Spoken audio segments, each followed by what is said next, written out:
So looking ahead to the action in Ireland on Sunday, I've been joined on the line by David Jennings. David, it's one of the best days racing in the country this side of Christmas. 3 Grade 1s at Fairyhouse. We'll go through them in chronological order, starting then with the Royal Bond Novice Hurdle at 12:40, a race that in recent years has been won by the likes of Hardy Eustace and Hurricane Fly. How do you see this one? It's an absolute belter this year, Sam. It really is. When we seen the entries on Tuesday and we seen there was 10 entries, I think we were just all hoping that maybe 6 or 7 of them would run. But it's brilliant to see them all standing their ground. And really, it's very hard to rule any of them out when you look through it. A lot of them, I think 6 of the field won last time out, and most of them were fairly impressive winning that last time out. So it really is a cracking contest. There's a couple that I'm very interested in it, and probably the one I'm most interested in is Gil's Shadow at the top. There's only 3 5-year-olds in the race, so obviously they have to give way to the 4-year-olds. But I was in Down Royal the day Gil's Shadow won. I actually fancied a horse in that race. I think I tipped him up on the show, a horse called Rock the World belonging to Jessica Harrington. I just thought he did it very, very easily. He tanked through the race, was a little bit keen early, but still had so much left at the end. I think he won by 8.5 lengths in the end. And Rock the World is a fairly useful yardstick. I like the way he jumped. I especially liked Stuart Crawford's comments after the race and saying that he'd come on for the race. And I just think the form of last year's bumpers, he was second to the Liquidator in the Punchestown bumper. Apache Stronghold was third. We all seen what Apache Stronghold went on to do at Navan. So I think that form is very, very solid. It's obviously going to be hard to give £3 to some very useful 4-year-olds.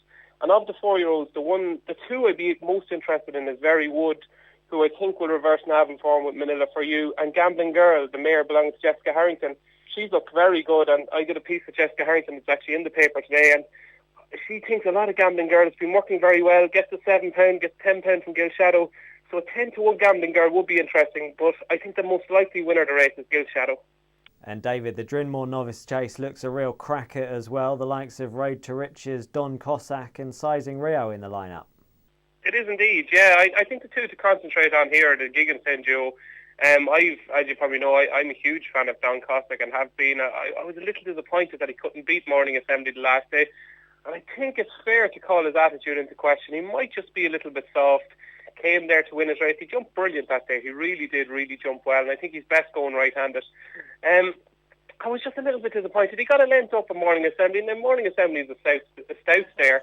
We'll probably go for the 4-miler maybe at Cheltenham. But I just thought Don Cossack had the beating of Morning Assembly that day. It just didn't quite go through it. It's obviously back down to 2-mile 4 this time. And I know this has been the early season plan for Don Cossack for a long time. I'm not quite convinced that Gordon Elliott was keen to run Don Cossack at Punchestown, but obviously he got that little bit of experience.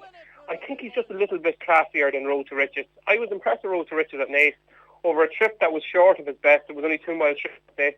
Had to do his own donkey work out in front, but quickened away after the last and held off a useful horse in Foxtrot. So Road to Riches is interesting, but I think Don Cossack is still worth sticking with. I think 5-2 is pretty generous.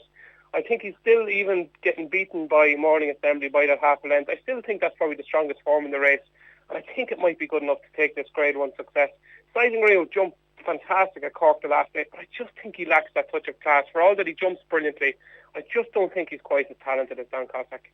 And what about the Hattons Grace Hurdle, David? Jeski will be warm order here, but he's got decent opposition up against him. Yeah, I think deservedly so. I think he deserves to be favoured. It's an interesting move by JP McManus and Jessica Harrington. Again, in Jessica Harrington's piece, she said it was JP's decision. He wants to go for the Hattons Grace. He's had good luck in the race.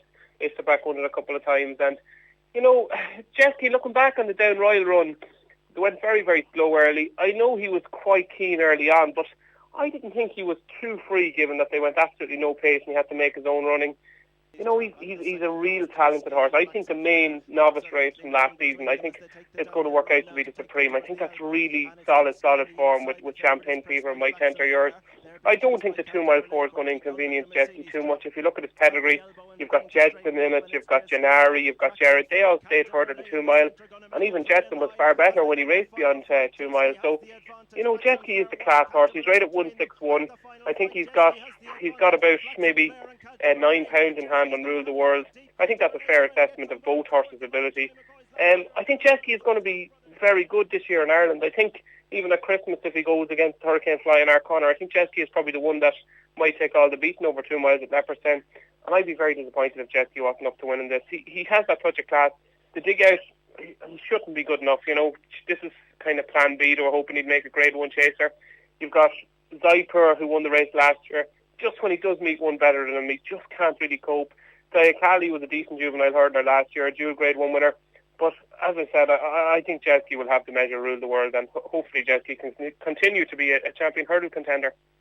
And David, the card begins with a Grade 3 juvenile hurdle. O'Connor won this race last year. Is there a future Cheltenham Festival winner in the lineup this time?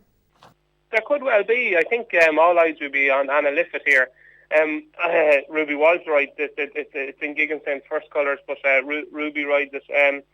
Anna Liffett was very impressive at Punchestown. The vibes beforehand were very positive.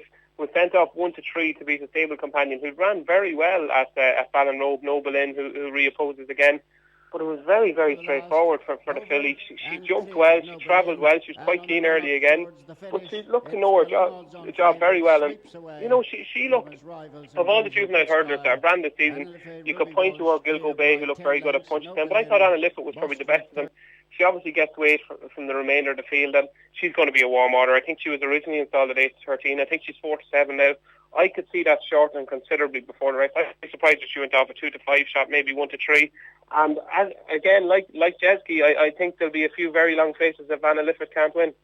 And looking at the rest of the card, David, a couple of really competitive handicap chases and a bumper. Anything else catching the eye? There's a nice mix of a card, actually, because you've got the 3 Grade 1 races who've got quality fields, not the biggest fields, but quality fields, and then you've got some handicaps. And there's a couple in the handicaps that I'm interested in. I think in the Mayor's handicap chase at 145, I think a Vendu Lady might be able to win this. She was obviously a little bit disappointing that she was only third to Ballynahoe Lady the last day, but I think it always takes her a couple of runs to get the hang of things each season. She's a good jumper. She really likes Fairyhouse, and I think that's the key. If you look back on her last 2 runs of Fairyhouse, they've been really, really good. She won the race last year.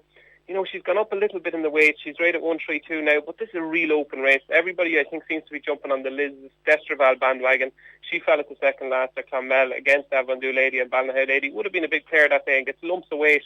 But I just think a Vendu Lady is a solid option. She probably doesn't win as many as she should, but I think at Fairyhouse, 2 mile 4, the start of December, I think this is our time of year, and I think a Vendu Lady might be the one in the Mayor's handicap chase. And later on in the card, in the 250, I think Swordfish has to be the one in this, the Portsmouth handicap chase.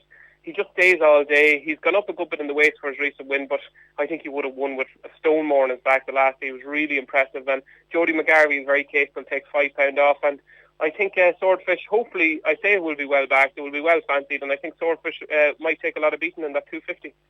Well, thanks, David, and thank you for watching. That's all we've got time for on today's show. Here are the selections up on screen once again. Good luck with your bets.